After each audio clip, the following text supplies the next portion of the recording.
Well, hey, Dream Team, welcome to another episode of The Five. We're so honored that you take time out of your week to watch this video. This Sunday, we're launching a new series called The Comeback.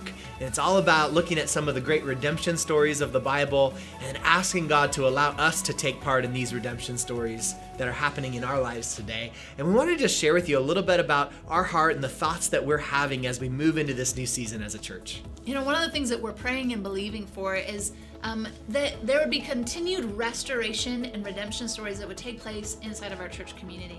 And lots of you have been emailing us and stopping us in the hallways to let us know about the redemption stories that have already taken place. But we know that there's so much more that God still wants to do inside of our church community.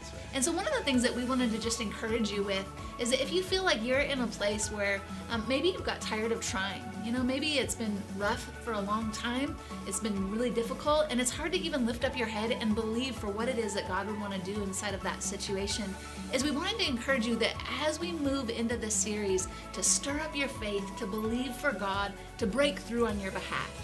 You know, one of the things that Jesus would constantly do as he ran into people is he would ask them this question, hey, do you want to be healed? Right. And it would seem so obvious, like who wouldn't want to be healed? It's way better to be walking whole and healthy and functional instead of being crippled and laying on the ground helpless to be able to do anything about your situation.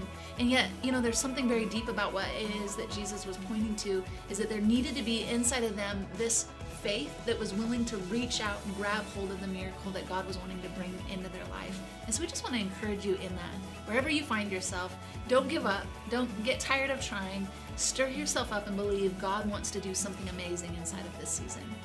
The other thing I think is so amazing about God is that he doesn't write a redemption story where it's just him and the person, but he also loves to partner with humanity. That's what our God is all about. He's all about building partnerships with humans to write his story of redemption all across creation and throughout history. It's beautiful. So you have your own redemption story of how God saved you and brought you into his kingdom, but you can also be a part of other people's redemption stories.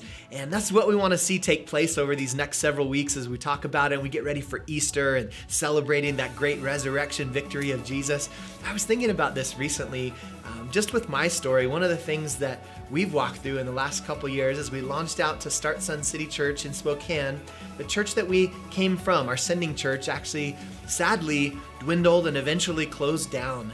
And some of our great friends and people that we loved dearly and pastored and walked with, they kind of went into this season of wandering and tried to get into different churches and whatnot, but many of them just felt disconnected and some of them never found another church home.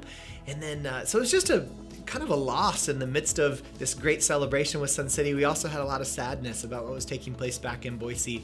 But recently we got connected with a new church planter, and I've spoken about him a little bit, Pastor Red and Pastor Linda from Birmingham, Alabama, moving all the way to Boise to start One Life Church. Yeah. And in the last couple of weeks, I sat down and I texted probably 20 or 25 of my friends and said, hey, they've got this new church plant coming. We're involved with it, and we're going to get behind them relationally and financially, and we're planning a missions trip there and just trying to do everything we can to help this new church be successful. Yeah. And I think you should take a moment and go out with them to coffee and just hear their story and see if God might be stirring you to get involved.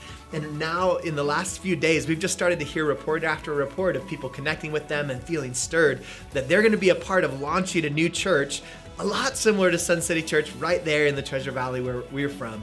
Right. And as I look at that, I think, man, what a beautiful redemption story. And I'm glad I get to be a part by stepping out and stirring people not to just settle into disappointment and loss and it's always going to be this way. No, come on, God has a new season on the horizon. There's good things in store for you. You can engage in this and be a part of something significant. So it's so cool to watch that beginning to happen in other people's lives as well and as our own life too. And so just encourage you, look for those stories of redemption in your own life. Look for other stories that you can be a part of encouraging to step into that place of faith. And let's see God do amazing things as we get ready for Easter, believing for the biggest Sunday we've ever had. And so just begin to be on the lookout. God wants to do amazing things over the next couple weeks. We love you guys, and we'll talk to you again very soon.